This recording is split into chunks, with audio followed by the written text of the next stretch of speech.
ನಾನು ಒಬ್ಬ ವೈದ್ಯರಾಗಿ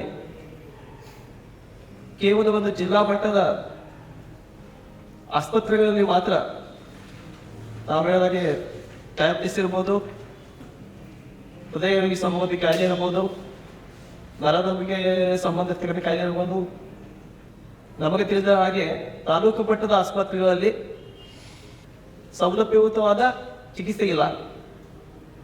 ಪ್ರತಿಯೊಂದು ಪೇಷಂಟು ತಾಲೂಕು ಮಟ್ಟದ ಆಸ್ಪತ್ರೆಗಳಿಗೆ ಹೋದರೆ ಅವರೆಲ್ಲ ಜಿಲ್ಲಾ ಆಸ್ಪತ್ರೆಗೆ ಒಂದು ರೆಫರ್ ಮಾಡ್ತಕ್ಕಂಥ ಕೆಲಸ ಸುಮಾರು ವರ್ಷಗಳಿಂದ ತಮ್ಮ ವಿಚಾರ ಮುಂದಿನ ದಿನಮಾನಗಳಲ್ಲಿ ಪ್ರತಿಯೊಂದು ಹಳ್ಳಿಗೆ ಸರ್ವವ್ಯಾಪಿ ಸರ್ವಸ್ಪರ್ಶ ಅಂತಕ್ಕಂಥ ಒಂದು ಏನು ಇದೆಯಲ್ಲ ಆ ಮುಖ್ಯನ ಪ್ರತಿಯೊಂದು ಗ್ರಾಮಕ್ಕೂ ಕೂಡ ಆರೋಗ್ಯ ಸೌಲಭ್ಯ ಮುಟ್ಟಬೇಕು. ಇನ್ನು ಮುಂದಿನ ದಿನಮಾನಗಳಲ್ಲಿ ಜಿಲ್ಲಾ ಮಟ್ಟಕ್ಕೆ ರೆಫರ್ ಆಗಬಾರ್ದಕ್ಕಂಥ ಹಿನ್ನೆಲೆಯಲ್ಲಿ ತಾವೇನಾದರೂ ಒಂದು ರೂಪರೇಷೆಯನ್ನು ಮಾಡಲು ಸಿದ್ಧರಾಗಿದ್ದೀರಾ?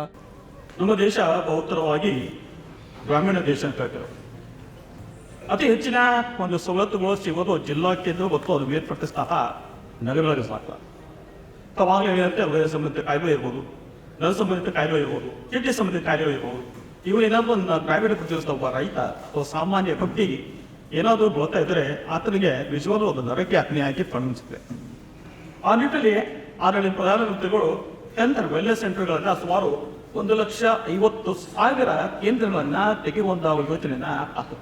ತಾವು ಪ್ರಶ್ನೆ ಕೇಳಿದಂತೆ ಸೂಪರ್ ಸ್ಪೆಷಾಲಿಟಿ ಪ್ರಶ್ನೆಗಳನ್ನ ಸದಸ್ಯರಾಗ್ತಾರ, ಕಾರ್ಡಿಯಾಲಜಿ, ನ್ಯೂರಾಲಜಿ, ನೆಫ್ರಾಲಜಿ ಇಂತಹ ವಿಶೇಷ ತಜ್ಞರನ್ನ ಅಥವಾ ನಾವಿನ್ನು ಸೂಪರ್ ಸ್ಪೆಷಾಲಿಟಿ ಅಥವಾ ಇವರನ್ನ ಇನ್ನೂ ನಾವು ಒಬ್ಬರ ಮಟ್ಟಿಗೆ ತೆಗೆದುಕೊಂಡು ಗೊತ್ತಾಗ್ತಿಲ್ಲ.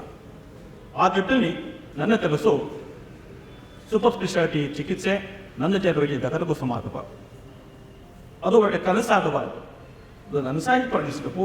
ಹೀಗಾಗಿ ಜಿಲ್ಲಾ ಕೇಂದ್ರದಂತಹ ಸರ್ಕಾರಿ ಇರಬಹುದು, ಸರ್ಕಾರಿಯೇತರಿರಬಹುದು, ಅವರ ಒಂದು ಸಹಾಯದಿಂದ ಅಥವಾ ನಾವಿದ್ದು ಪಬ್ಲಿಕ್ ಪೀಪಲ್ ಪಾರ್ಟಿಸಿಪೇಷನ್ ಇರುತ್ತೀವಿ PPP ಅಂತ, ಅವರ ಸಹಕಾರದೊಂದಿಗೆ ಅವರ ಸಹಾಯದೊಂದಿಗೆ ಖಾಸಗಿ ಕ್ಷೇತ್ರದಂತಹ ವಿಶೇಷ ಪಡಿತರ ಒಂದು ತಂಡವನ್ನು ಮಾಡಿಕೊಂಡು ನಿಯಮಿತವಾಗಿ ಮಾಸಿಕ ಇಂತಹ ವಿಶೇಷ ತಜ್ಞರ ಒಂದು ಶಿಬಿರಗಳನ್ನು ತಾಲೂಕಾ ಮತ್ತು ಹೋಬಳಿ ಮಟ್ಟಕ್ಕೆ ತೆಗೆದುಕೊಳ್ಳುವಂತಹ ಪ್ರಾಮಾಣಿಕ ಪ್ರಯತ್ನವನ್ನ ನಾನು ಮಾಡೋಕ್ಕೆ ಇಚ್ಛೆ ಪಡ್ತೇನೆ. ಆ ಮುಖ್ಯನ ನನ್ನ ವಿಜಯಪುರ ವಿಕಸಿತ ವಿಜಯಪುರ ಎಂದು ಕನಸು ನನ್ನದಾಗಿದೆ.